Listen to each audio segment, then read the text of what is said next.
नमस्कार, मैं हूं Amod Shrivastava. Amazing thought, amazing message, amazing information की दिशा में आज एक कदम और आगे। आज के इस दो चिंतन का विषय है पुत्र शोक और क्रोध पर नियंत्रण। आपको ये मेरा वीडियो अच्छा लगे तो लाइक करें, शेयर करें और लाल बटन दबाकर सब्सक्राइब अवश्य करें।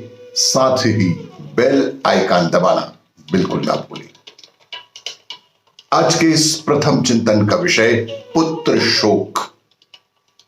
महाभारत में भीष्म पितामह की मृत्यु के पश्चात द्रोणाचार्य ने कौरव सेना की कमान संभाली। दुर्योधन के कटु वचन ने उन्हें बुरी तरह से आहत कर दिया था।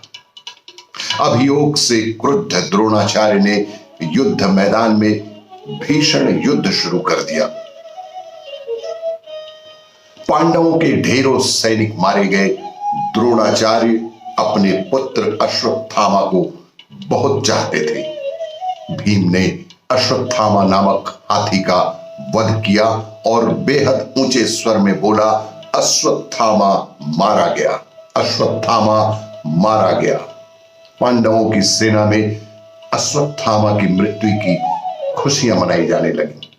द्रोणाचार्य आश्चर्यचकित थे। उन्हें विश्वास ही नहीं हो रहा था कि वीर अश्वत्थामा कैसे मर गया। उन्होंने युधिष्ठिर से पूछा कि तुम बताओ, क्या यह सत्य है? मैं सिर्फ और सिर्फ तुम्हारी बात पर ही विश्वास करूंगा। इस पर युधिष्ठिर हमेशा सच बोलते थे। द्रोणाचार्य ने जब अश्वत्थामा के विषय में पूछा तो उन्होंने बस इतना ही कहा कि जी गुरुदेव, अश्वत्थामा मारा गया। पर फिर धीमी आवाज में यह भी कहा कि वह हाथी नहीं, वह हाथी था, मानव नहीं था। और तभी भगवान कृष्ण ने जोर का शंखनाद किया, जिससे युधिष्ठिर के वाक्य का अंतिम भाग वे सुन नहीं पाए और द्रोणाचार्य के हाथ से तीर धनुष जमीन पर गिर पड़ा और पुत्र शोक में वे वहीं पर ही बैठकर निढाल हो गए। धृष्टद्युम्न ने तलवार से उनका सिर तत्क्षण धड़ से अलग कर दिया। अश्वत्थामा को जब अपने पिता द्रोण की मृत्यु के विषय में पता चला तो उसने पांडव वंश का नाश करने की प्रतिज्ञा की। अश्वत्थामा के सेनापति बनने से कौरव सेना एक बार पुनः युद्ध के लिए तैयार हो गई। आज के इस दूसरे चिंतन का विषय क्रोध पर नियंत्रण। देवधर जी तुलसी बहन के आश्रम पशु लोक से हरिद्वार आ रहे थे। देवधर जी की कमर और पैर में चोट लगी थी। उन्हें पालकी पर ले जाया जा रहा था, पर बीच बीच में वे कुर्सी से उतरकर कुछ दूर पैदल भी चलने लगते थे। जब वे पैदल चल रहे थे तो एक भाई उनके पास आकर बोले कि बाबा, मुझे गुस्सा बहुत आता है, मुझे बात बात पर गुस्सा आता है, कैसे दूर करूं? इस पर देवधर जी ने कहा कि बचपन में मुझे भी किसी भी बात पर बेहद गुस्सा आ जाता था।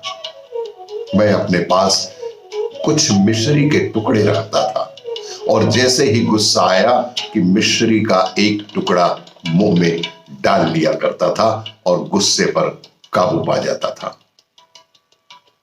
व्यक्ति पूछता है कि मिश्री पास में नहीं होती थी, तब आप क्या करते थे? तब देवधर जी ने कहा कि तब मैं प्रयास करता था कि सोचा कि ऐसे समय क्या किया जा सकता है। सोचते सोचते एक बात ध्यान में आई कि जब हमारे मन के प्रतिकूल कोई चीज होती है तो हम एकदम उत्तेजित हो जाते हैं। यदि पहले क्षण को ही हम टाल पाए तो गुस्से को सहज ही जीत सकते हैं। हर्ष और विषाद से हम तभी अभिभूत होते हैं जबकि उनका पहला क्षण हम पर हावी हो जाता है। देवधर जी ने कहा, उस क्षण को टालना शुरू में थोड़ा कठिन अवश्य होता है, लेकिन अभ्यास से यह बहुत आसान हो जाता है। अगर हम अपने गुस्से को काबू पर लेते हैं तो हम कुछ भी जीत सकते हैं। इस दुनिया में जिस व्यक्ति ने गुस्से पर, क्रोध पर काबू पा लिया, वही इस दुनिया में सब कुछ जीत सका है। क्रोध इंसान का सबसे बड़ा दुश्मन है, इसलिए हमें सदा ही क्रोध पर नियंत्रण रखने का प्रयास अवश्य ही करना चाहिए। क्रोध की स्थिति में उस समय मौन रहकर कुछ देर के लिए उस स्थिति को टालने का प्रयास करना चाहिए। आपको ये मेरा वीडियो अच्छा लगे तो लाइक करें, शेयर करें और सब्सक्राइब अवश्य करें। धन्यवाद।